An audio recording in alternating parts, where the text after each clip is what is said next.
Federal structure का जिक्र करते हैं तो उसमें नेशनल इंटरेस्ट को स्टेट के इंटरेस्ट से जोड़ के देखते हैं सर, इसीलिए हम कहते हैं फेडरल स्ट्रक्चर का जिक्र। सर ये बहुत इंपॉर्टेंट इसलिए सवाल है क्योंकि आप 3 बार से पाली से सांसद बन के आ रहे हैं, तो आप जब जब चुनाव में उतरते हैं आप हर एक घर की ज़रूरत, पाली की परेशानियां, ये सब देखते हैं।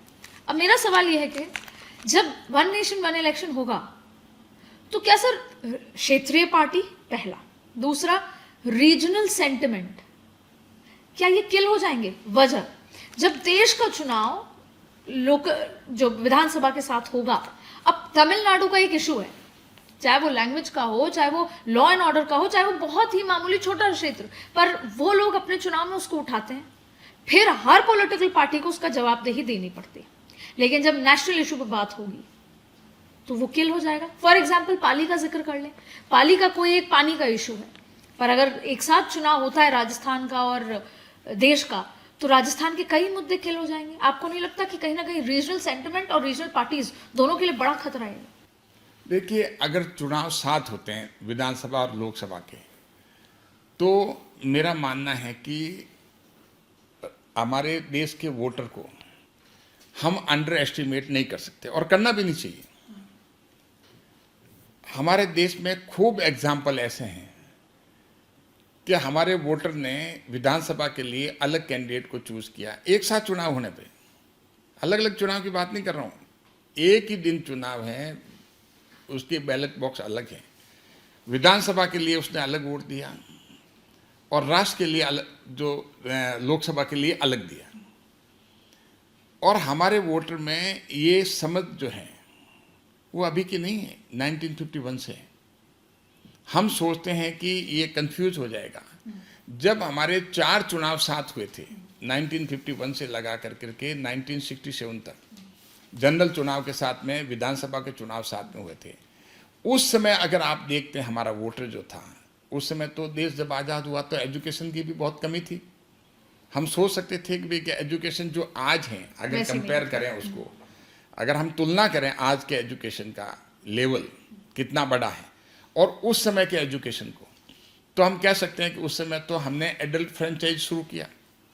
ये पहले था कि जब ये भी कॉन्स्टिट्यूएंट असेंबली में सवाल उठा कि अगर हम इनको अधिकार हम देंगे, अगर एडल्ट फ्रेंचाइज कर दिया और हर एक को दे दिया, जो इलिटरेट भी है, पढ़ा लिखा नहीं है, तो वोट का क्या होगा? एक पढ़ा लिखा बहुत है उसका भी एक वोट है, नहीं पढ़ा लिखा उसका भी वोट है, तो उसकी समझ में फ़र्क होगा।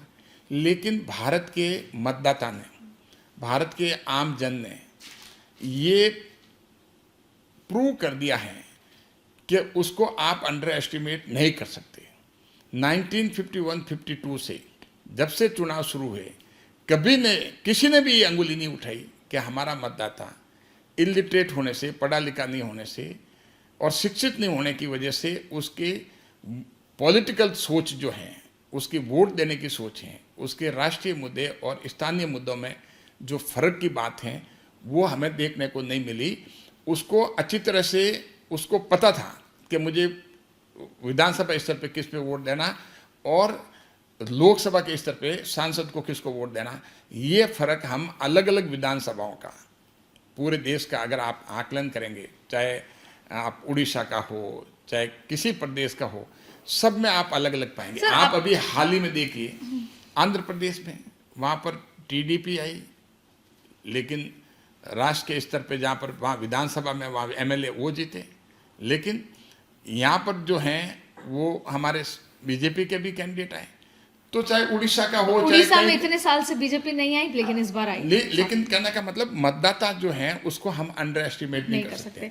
तो इसीलिए ये सोचना, किसी पॉलिटिकल पार्टी कोई अगर सोचती है तो गलत सोचती है। दोनों तरफ से उल्टा भी हो सकता है। वो स्थानीय मुद्दों को ज़्यादा प्राथमिकता दे सकते हैं और राष्ट्रीय मुद्दे गौण हो सकते हैं।